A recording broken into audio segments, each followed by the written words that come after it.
After weeks of nationwide protests, U.S. President Donald Trump signs an executive order on police reform. Hello, I'm Anand Naidu, and this is The Heat.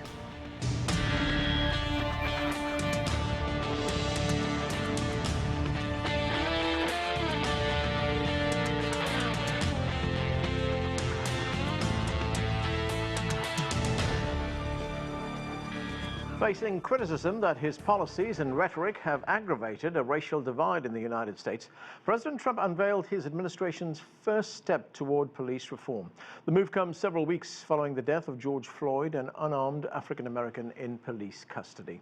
For more, we turn now to CGTN's Nathan King. He's at the White House. Nathan, break it down for us. What's in the president's order?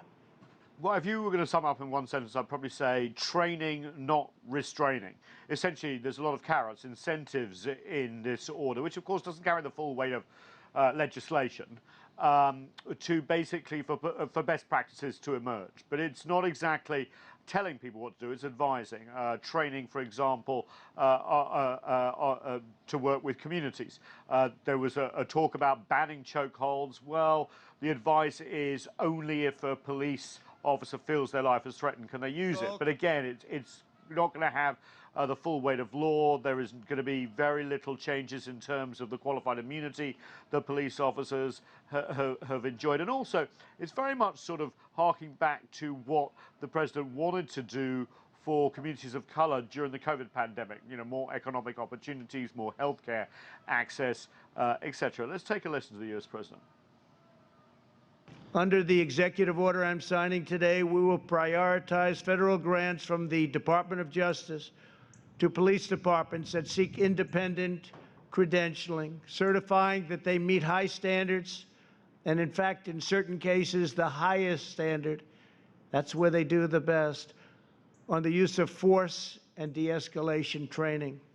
As part of this new credentialing process, chokeholds will be banned, except if an officer's life is at risk. Now, there was an emotional moment at the beginning of this presentation. The U.S. president said he just met with families who had lost loved ones to killing by police and white violence as well. He read out some of the names, although none of those families were present. There was some empty seats at the front. Overwhelmingly, the audience was law enforcement, and it really was a sort of law and order president, as he likes to call himself, presentation here. Nathan, of course, this was not the only effort being made on police reform. House Democrats, that's United States House of Representative Democrats, have unveiled their plan, and Senate Republicans are working on a plan of their own. Are they likely to find any common ground? Yeah, I don't think the timing of this presidential announcement was coincidental. Just as soon as they wrapped up here, the Senate Judiciary Committee started considering their legislation. And I can tell you, even close allies of the president that don't normally address these sort of issues, I'm thinking of Lindsey Graham, for example, from South Carolina, seem to want to go even much further than the U.S. president. Having said that, the House Democrat bill is going to be a lot more reform-minded than the Senate legislation proposed. So you're going to have three different power centers, as you always do in Washington: the House, the Senate, and the White House. But it is going to move quite quickly by Washington standards. We could see both sets of legislation in Congress voted on by the end of the month. So there is definitely a speed here and a recognition, despite the partisan nature of this town, that this is a historic moment. Thanks, Nathan. That's CGTN's Nathan King reporting from the White House. Well, there is much to talk about. Let's get to our panel.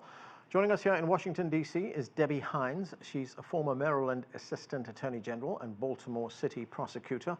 Joseph Williams is the Senior News Editor at U.S. News and World Report. Thomas Ruskin is a former New York City Police Detective and President of the CMP Protective and Investigative Group. And with us from Los Angeles is retired LAPD Sergeant Cheryl Dorsey. Her autobiography is called Black and Blue: The Creation of a Social Advocate, a Law Enforcement Memoir. Thank you to all of you for being with us. Cheryl Dorsey, let me start with you. We just heard about that executive order that the president signed. The broad contours are really a database would be established to track police officers with excessive use of force complaints. It would also encourage the use of social workers, especially mental health experts, and it would ban the use of chokeholds, except where officers' life is under threat. What did you make of those proposals? Well, listen, it was a word salad and it was meaningless because much of that is already in effect. Officers can only use deadly force as a last resort, not a first resort. In many places, the chokehold is banned. We saw in 2014, an NYPD officer by the name of Daniel Pantaleo used what was a banned chokehold to murder Eric Garner. And the police commissioners told us that what we saw wasn't a chokehold, it was actually an upper body seatbelt restraint. So banning a chokehold and giving it another name to make it justifiable is offensive. We know that creating a national registry, a database of names is useless because, listen, Derek Chauvin had 18 personnel complaints. He was already on a list, not a national list, but certainly a local list. We know that the officer who just murdered Rayshard Brooks, Officer Rolfe, was also probably on a list. He had over a dozen personnel complaints. So why do we need a list of officers? We already know who they are. How about we just hold them accountable when we find that they have committed policy violations? If they had dealt with Derek Chauvin 6 or 7 personnel complaints in, Mr. Floyd may very well still be alive today. Yeah, I want to get to that point of accountability a little bit later in the show, Cheryl, but I want to go to Thomas Ruskin, who is a former New York City detective. Thomas, we just heard some very fierce criticism of the president's executive order there. What did you make of it? Well, I don't think the president's executive order is going to be the end of it. I think that the Congress will look at it and probably come down with some legislation. But police departments, we have 18,000 police departments and over a million police officers in the country today, reportable to those 18,000 police departments. It's very difficult to have a standardized policy for a big city like New York, LA, Los Angeles, Chicago, or Miami, and a smaller department maybe in the Midwest. And what we have to do is, to Cheryl's point, which was a very good point, we have to hold those officers accountable for their violations of the rules or regulations or the policies of their department. We don't know what that officer's violations were. Maybe it was, being on patrol without a hat. We don't know what the violations are, and I don't necessarily believe a national registry to say every single time a cop is disciplined should be out there to have their neighbors and their friends be able to see what kind of police officer they are. If they're brought up on charges and or kicked off the department, that may be part of a registry. All right, let me go to Debbie Hines. Debbie, we've just heard from two of our guests there that one of the measures that has been omitted by the president is the issue of accountability. The measures largely addressed the issues of force and regulating the use of force, but we didn't hear anything about accountability. Police are treated differently in the judicial system. They enjoy a judicial doctrine, which is known as qualified immunity. Can any of these proposals work if police are not going to be held accountable? No, none of these policies are going to work because that's the main problem. Number one, I don't know how we're going to treat or train the police not to be racist, and that's the deep problem of why people are out here protesting today. And with respect to qualified immunity, that's the whole nutshell of everything. And I find it interesting from yesterday that only Supreme Court Justice Clarence Thomas was the only one who basically said he thought that the Supreme Court should have taken up one of the cases on qualified immunity because it does not need to be as broad. It needs to be very limited so that the police are held accountable. Yes, they're probably the only occupation in the country that is supposed to be protecting and serving, but yet they can do anything and everything, and there is no accountability. And so until we have qualified immunity at a minimum, that's the first start. And what basically Tim Scott and the Republicans are saying is that there's a bill, which a Democrats' bill does have qualified immunity restrictions in it, that's basically a poison pill. They're not even going to look at it. Thomas Ruskin, what is your view on qualified immunity? Should it go? I think that they should look at it. I think it's a very, very interesting, portion of the bill. I think that at certain times cops should have qualified immunity, but it should be very specified to the other guest's point. When you say specified, what do you mean by that? Well, if an officer exceeds his or her authority, then they should be held accountable.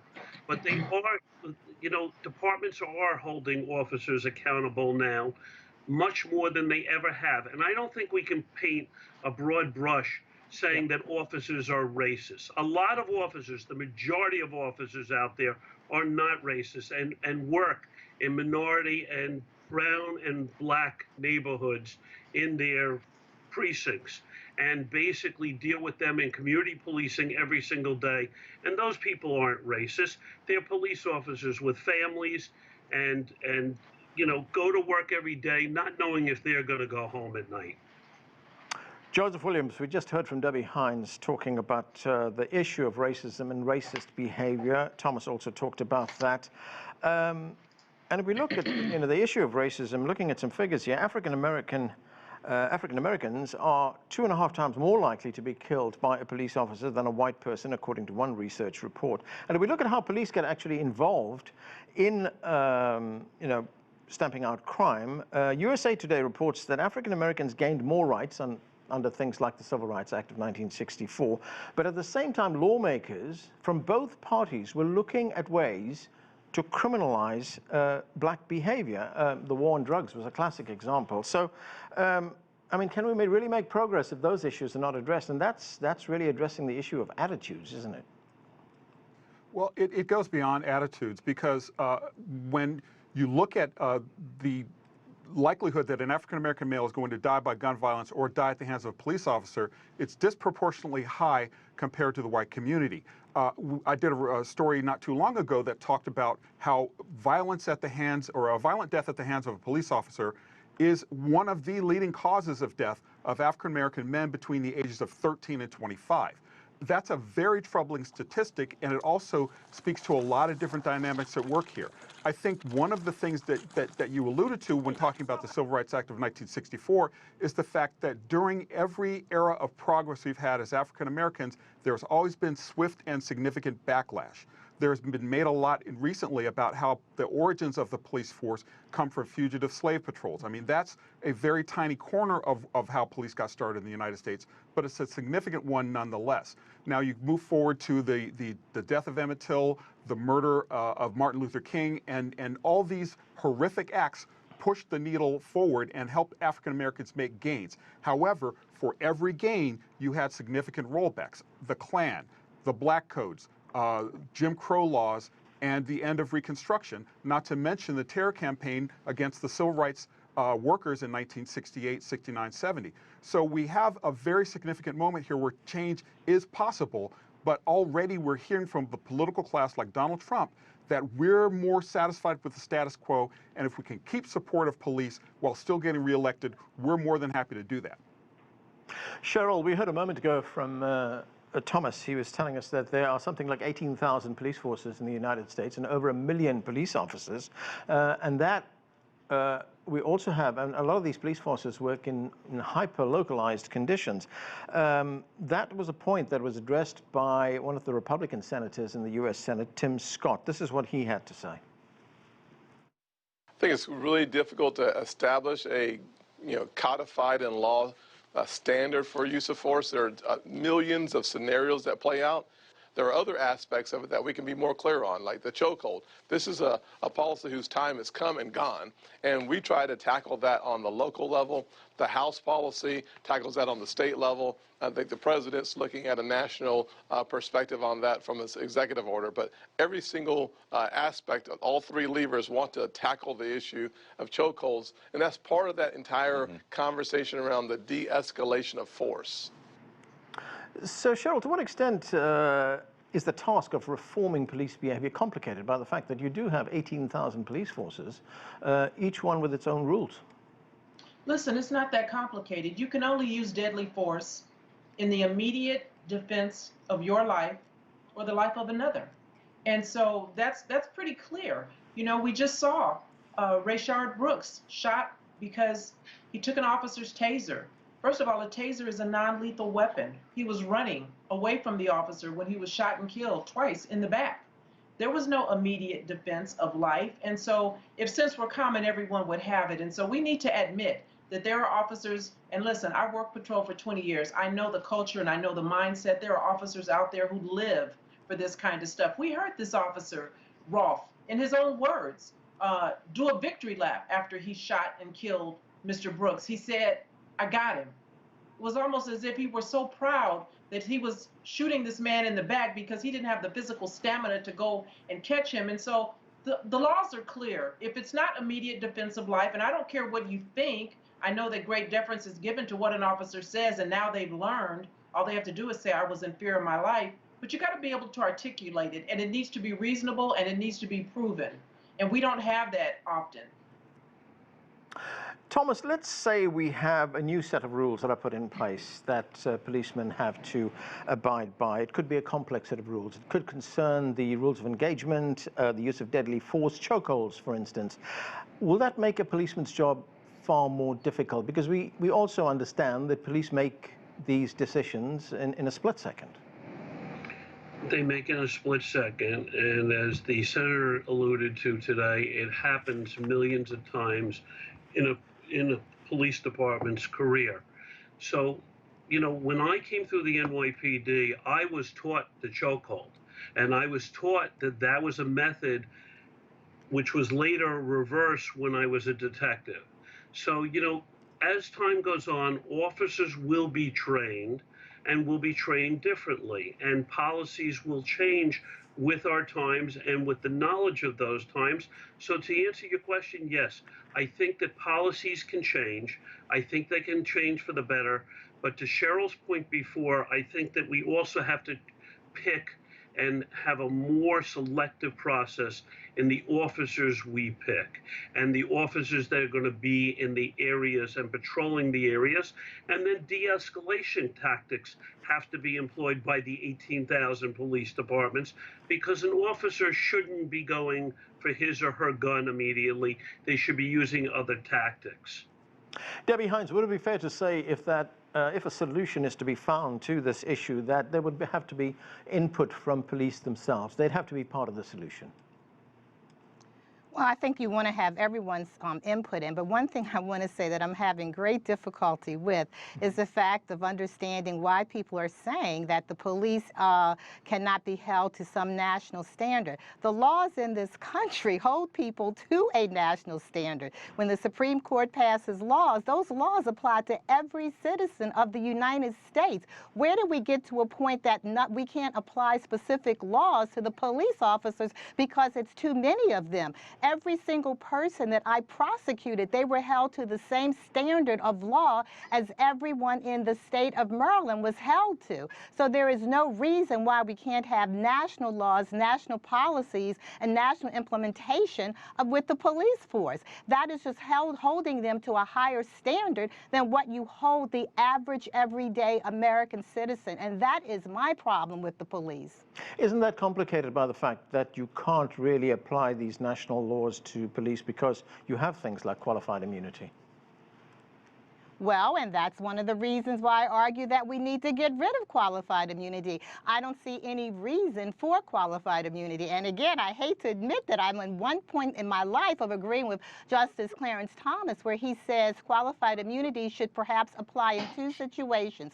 One where the police arrest someone and then later it's found that they're found either not guilty of they were not the person, or in another situation where the statute is overturned. But in all other instances that we're talking about where police are actually out here killing people, there should not be any qualified immunity for the vast majority of circumstances that police are dealing with. And again, if we have that, we'll never get accountability for the police because they're not held accountable. They must be held accountable in some way. At another point in time, I spoke and said, if a police officer felt that his pension was on the line, his pocketbook was on the line, and he would lose that, he might think twice. There has to be accountability, and right now, there isn't any. So yes, we want input from the police, but I don't think we can hold them to any higher standard than we hold any other citizen in this country. Joseph Williams, I want to get back to that address that President Trump made in the Rose Garden today, and this is something else that he said. Let's watch this. In many cases, local law enforcement is underfunded, understaffed, and undersupported. 47% of all murders in Chicago and 68% of all murders in Baltimore went without arrests last year. Americans want law and order. They demand law and order. They may not say it. They may not be talking about it, but that's what they want. Some of them don't even know that's what they want, but that's what they want. So, Charles, if you listen to the president there, I mean, we hear calls from the street of people saying defund the police, but the president believes that police are underfunded, understaffed, and need more support. Well, and also that there's a silent majority out there that agrees with him. You can't hear them because they're too shy to speak up in these turbulent times. I mean, it's Nixonian practically in how he's phrasing this. And I don't think it's true. I mean, you look at the budget of the Washington, D.C. Police Department for openers. D.C. has 55 police officers for every 1,000 citizens, which I think is like an over ratio compared to other departments. I think it's the highest in among big city police departments in the country. And Mayor Muriel Bowser this year wants an increase in the police budget.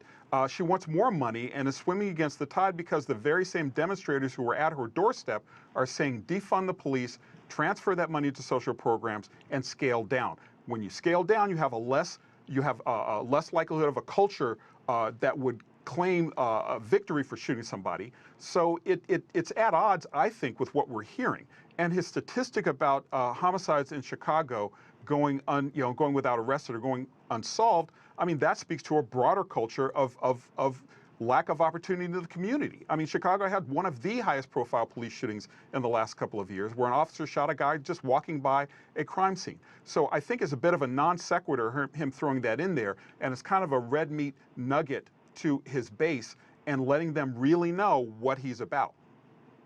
Cheryl, Dorsey, the New York Police Commissioner, announced a measure yesterday, I think it was. He said that he's disbanding a unit of plainclothes officers who've been responsible, according to the New York Times, for some of the most notorious shootings and killings in New York. In fact, it was that unit that killed Eric Garner. This is what Dermot Shea, the commissioner, had to say. Let's listen to part of it. These are the plainclothes units that operate our traditional anti-crime. Effective immediately, we will be transitioning those units, roughly 600 people citywide, into a variety of assignments, including Detective Bureau, neighborhood policing, and other assignments. Make no mistake, this is a seismic shift in the culture of how the NYPD polices this great city. It will be felt immediately throughout the 5 district attorneys' offices. It will be felt immediately in the communities that we protect. So, Cheryl, what do you make of that? Is it significant? Will it change things? It means nothing. He's being intellectually dishonest. Listen, these are elephant hunters. These are the guys that go out and are proactive, and they stop people, get out the car, rough them up, find out that's the wrong person, and then jump back in their plane vehicle and drive off. Taking those guys out of plain clothes and putting them in a uniform and hiding them somewhere in the building is going to do nothing to stop the other officers who are out there running over pedestrians on bicycles, who are heavy-handed with folks day in and day out. What it will do is it's going to upset those guys because they probably had a pretty cushy job and they enjoyed it. I worked a specialized unit, South Bureau Crash, the gang unit, so I know what it is to be in plain clothes and have a little autonomy, and you get to come and go and you don't have to answer to supervisors like uniformed patrol officers do. But in terms of accountability, they act like it's a bad word and they just refuse to say it. Hold the officers who are misbehaving accountable. If you want to move 600 officers and put them in uniform, do that. But what about those 3, 4, 6 officers that are out there using excessive force and racking up personnel complaints? And oh, by the way, we know that Officer Roth was involved in something that had to do with improper use of a gun. So there's that. Deal with that, and maybe things might be better. But just wholesale saying I'm taking 600 and I'm putting them in a uniform and that's going to solve the other however many thousands of police officers there are in NYPD is being intellectually dishonest. Thomas, what are your thoughts on that? We heard Commissioner Shea say that this move, he called it seismic, the disbandment of this particular unit. It's seismic because it's political now. because you're taking officers that aren't readily identifiable as officers and you're putting them in uniform and you're putting them in communities. It's a very antiquated way of going backwards to go forwards. As someone who served in anti-crime and made a lot of arrests, felony robbery arrests, people with guns, people with knives. That's what you were out there. I worked the Times Square area in anti-crime, and I made a lot of very good arrests that got convictions down the road. It's a way to increase the crime. I agree with the idea that we have to hold those rogue cops in every single department accountable if they're violating the rules or regulations or the laws. And you have to bring them to justice or get them off the job. But you don't take very, very good portions of the department that are cutting down on crime in your city to basically satisfy a political move at this point in time. I think it's going to lead to crime going up in New York City.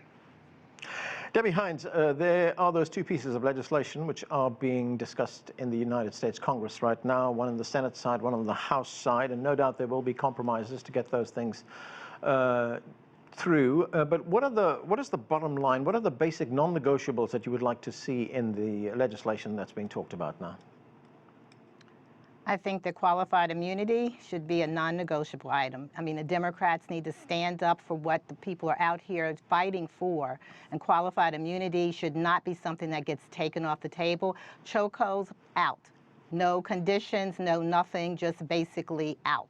And I believe that is on the table, and that those two definitely should not be taken off the table. I mean, people's lives are at danger because of those two things, among others. But if you're asking for the two that I would say, no, don't back down from them, don't back down from those two.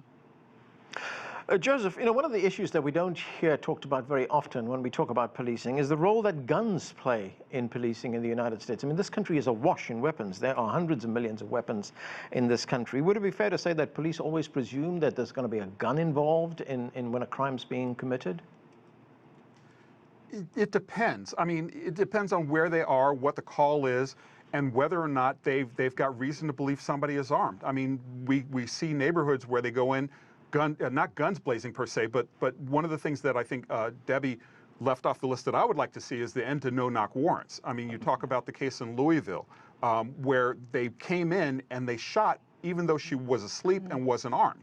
So the presumption of having a gun, I think, only extends to certain neighborhoods. That said, I think gun laws play a huge role in crime in the United States. Right. I think we really have no reason for having as many guns as we do. And until that problem gets solved, we're going to be a dangerous place. Well, that's where we have to leave it. Thanks to all of you for being with us. That is it for this edition of The Heat. I'm Anand Naidu in Washington, D.C. Thanks for joining us.